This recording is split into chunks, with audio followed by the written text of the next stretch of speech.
The next stage, of course, is crisis. It may take only up to 6 weeks to bring a country to the verge of crisis. You can see it in Central America now. And after crisis, with a violent change of power, structure, and economy, you have so-called the period of normalization. It may last indefinitely. Normalization is a cynical expression borrowed from Soviet propaganda. When the Soviet tanks moved into Czechoslovakia in '68, Comrade Brezhnev said, now the situation in brotherly Czechoslovakia is normalized.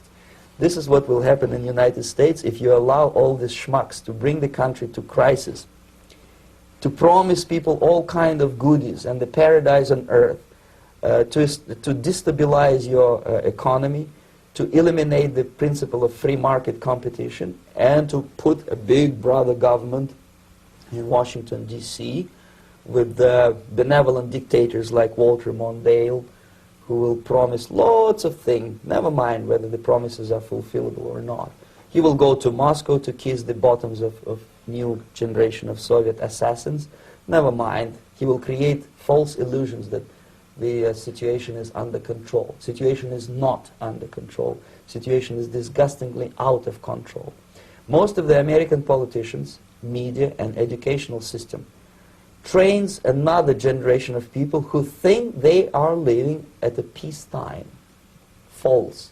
United States is in the state of war, undeclared total war against the basic principles and the foundations of this system. And the initiator of this war is not Comrade Andropov, of course. It's the system. However ridiculous it may sound, the world communist system or the world communist conspiracy, whether I scare some people or not, I don't give a hoot. If you are not scared by now, nothing can scare you. But you don't have to be paranoid about it. What actually happens now, that unlike myself, you have literally several years to live on unless the United States wake up. The time bomb is ticking, that every second the disaster is coming closer and closer. Unlike myself, you will have nowhere to defect to, unless you want to live in Antarctica with penguins. This is it. This is the last country of freedom and possibility. Okay, so what do we do? What is your recommendation to the American people?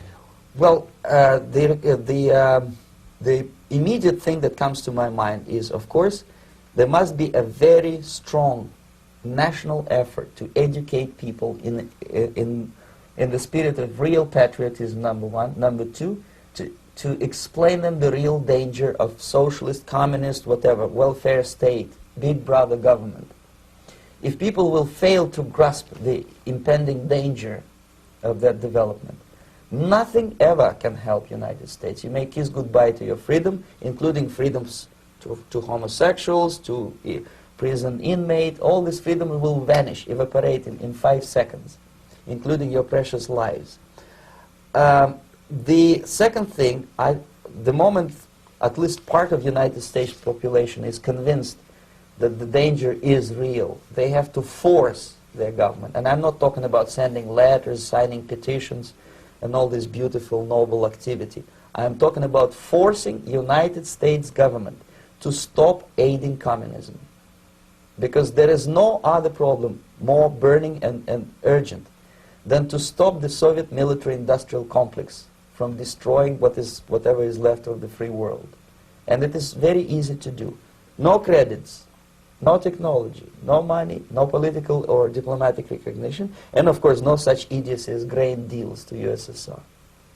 The Soviet people, 270 millions of Soviets, will be eternally thankful to you if you stop aiding a bunch of murderers who sit now in Kremlin and whom President Reagan respectfully calls government. They do not govern anything, least of all such complexity as the Soviet economy.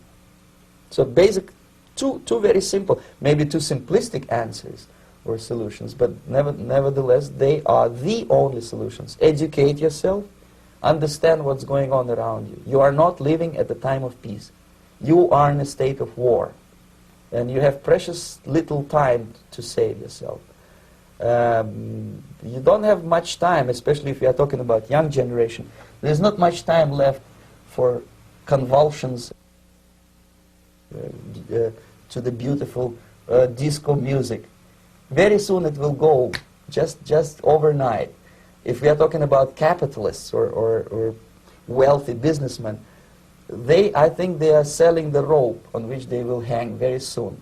If they don't stop, if they cannot curb their unsettled desire for profit, and if they keep on trading with the monster of the Soviet communism, they are going to hang very soon. And they will pray to be killed, but unfortunately they will be sent to Alaska probably to manage industry of slaves. It's simplistic. I know it sounds unpleasant. I know Americans don't like to listen to things which are unpleasant. But I have defected not to tell you the stories about such idiocy as microfilm, James Bond type espionage. This is garbage. You don't need any espionage anymore. I have come to talk about survival. It's a question of survival of this system.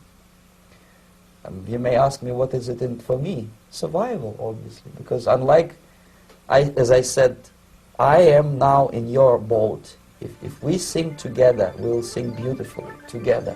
There is no other place on this planet to defect to.